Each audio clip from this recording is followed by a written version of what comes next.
Assalamualaikum warahmatullahi wabarakatuh.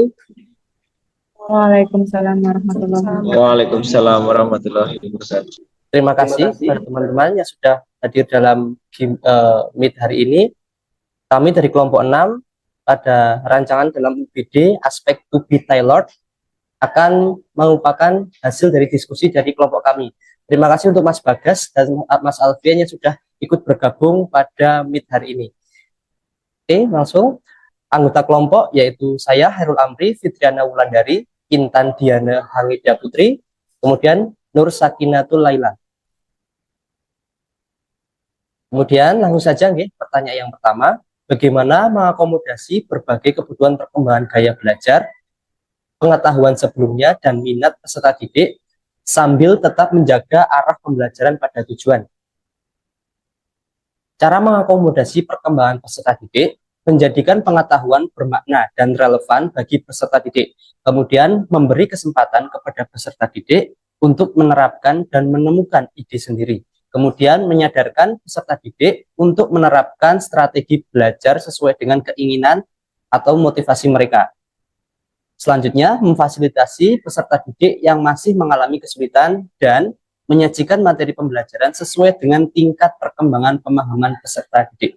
Kemudian akan dijelaskan oleh Mbak Fitriana. Nah, yang selanjutnya yaitu cara mengakomodasi gaya belajar peserta didik. Cara mengakomodasi gaya belajar peserta didik yang pertama, seorang guru dapat menggunakan metode pembelajaran yang memungkinkan untuk menerapkan semua gaya belajar. Nah, jadi gaya belajar peserta didik itu ada 3. Yang pertama auditory, yang kedua visual, dan yang ketiga estetik. Yang kedua, guru dapat menyajikan materi dengan berbagai format, bisa berupa gambar, grafik, video, dan lain-lain. Dan yang ketiga, penyajian materi dapat berupa ceramah, diskusi, tanya jawab, membaca dengan keras, menulis di papan tulis, demonstrasi, menggunakan alat peraga, menggunakan objek nyata, modeling, dan sebagainya. Yang ketiga, cara mengakomodasi pengetahuan sebelumnya peserta didik. Yang pertama, seorang guru dapat memfasilitasi peserta didik untuk mengaitkan materi baru dengan pengalaman pribadi peserta didik, guru, atau dari ilmuwan terkemuka. Dan yang kedua, guru dapat memfasilitasi peserta didik untuk mengevaluasi pengetahuan awal peserta didik sebelum memulai topik baru. Yang selanjutnya akan disampaikan oleh Mbak Intan Diana. Ya, selanjutnya yaitu cara mengakomodasi minat peserta didik. Yang pertama itu guru dapat mengaitkan materi pelajaran dengan minat siswa atau mengaitkan ke dalam bentuk permainan tertentu agar siswa itu semakin penasaran terhadap materi yang akan diajarkan. Selanjutnya yang kedua, guru itu dapat memberikan pilihan kepada siswa dalam cara mereka belajar atau mengeksplorasi topik tertentu dapat membantu mereka merasa lebih terlibat. Yang ketiga, guru dapat mengarahkan peserta didik untuk terus mengembangkan minat yang dimilikinya. Dan yang terakhir, guru dapat memotivasi peserta didik yang memiliki minat dan bakat tertentu. Jadi kesimpulan yang dapat kami ambil, yaitu dengan cara menerapkan pembelajaran berdiferensiasi dengan konten yang digunakan dalam pembelajaran, proses yang dilakukan dalam penyampaian materi dan produk pembelajaran pada akhirnya dapat menjadi solusi untuk kebutuhan belajar peserta didik yang berbeda berdasarkan kebutuhan perkembangan, gaya belajar, pengetahuan sebelumnya, dan minat belajarnya. Jadi dapat membantu peserta didik mencapai tujuan belajar mereka dengan sebaik-baiknya. Selanjutnya akan disampaikan oleh Mbak Nur Sakila.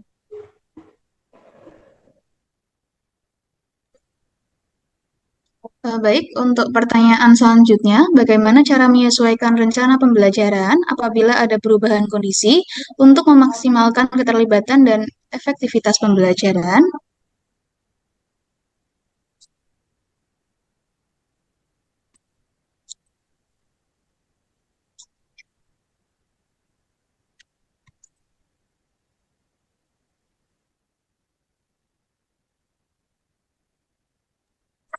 Adapun caranya itu Yang pertama, menganalisis berbagai hambatan atau perubahan yang terjadi saat proses pembelajaran seperti sarana, prasarana yang tidak mendukung atau terkendala dan alokasi pembelajaran. Lalu memprediksi tantangan yang akan muncul selama proses pembelajaran. Selanjutnya berfokus pada tujuan pembelajaran yang telah dibuat sebelumnya. Kemudian melakukan evaluasi dan refleksi terhadap rancangan pembelajaran yang telah dibuat sebelumnya. Yang terakhir yaitu melakukan revisi terhadap perencanaan yang telah dibuat sesuai dengan perubahan kondisi.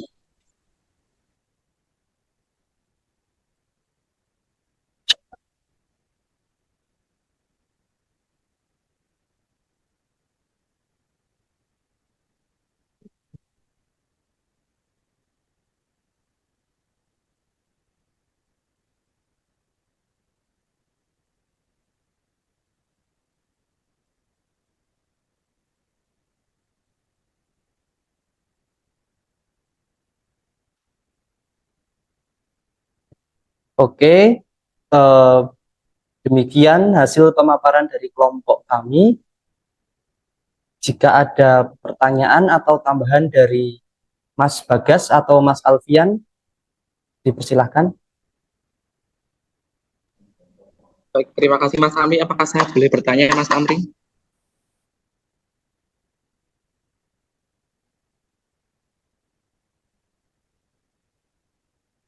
Monggo Mas Bagas atau Mas Alfian.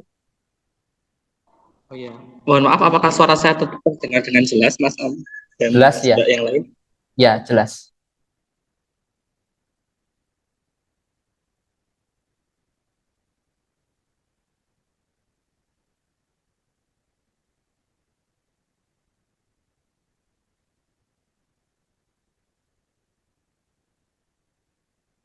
Untuk pertanyaan yang dari saya itu tadi kan sudah dijelaskan mengenai mengakomodasi gaya belajar peserta didik ya. Kemudian tadi juga ada kesimpulan mengenai pembelajaran berdiferensiasi. Nah, yang ingin saya tanyakan tuh apakah ada kendala ketika mengakomodasi gaya belajar peserta didik? Seperti itu Mas Amri. Terima kasih. Oke, terima kasih.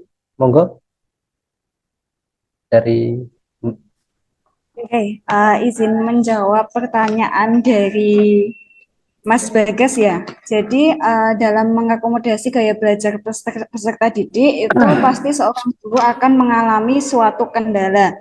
Nah, kendala itu yang pertama, gaya belajar peserta didik itu kan bisa dari auditori, visual maupun kinestetik.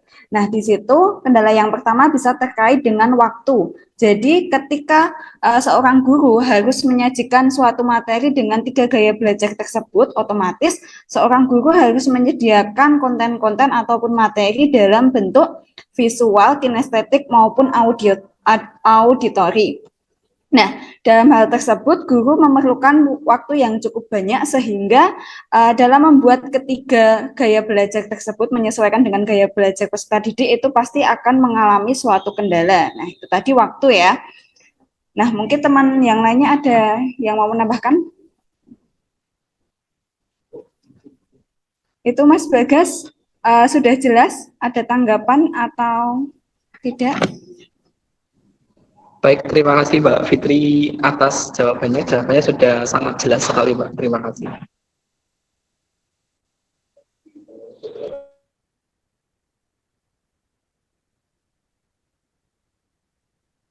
Gimana Mas Bagas? Oh, baik Mbak Fitri, terima kasih atas jawabannya. Jawabannya sudah sangat jelas seperti itu. Terima kasih.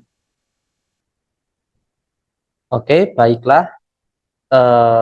Terima kasih atas partisipasinya dari Mas Bagas dan Mas Alfian. Saya tutup. Jika ada kesalahan kata dalam menyampaikan presentasi dari kelompok kami minta maaf yang sebesar-besarnya. Wassalamualaikum warahmatullahi wabarakatuh. Waalaikumsalam warahmatullahi wabarakatuh. Kau ini mau record ya? Awali, record pura.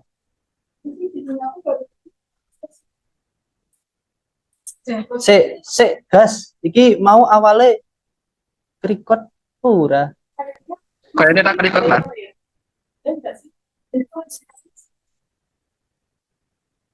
Perlu di stop recordnya.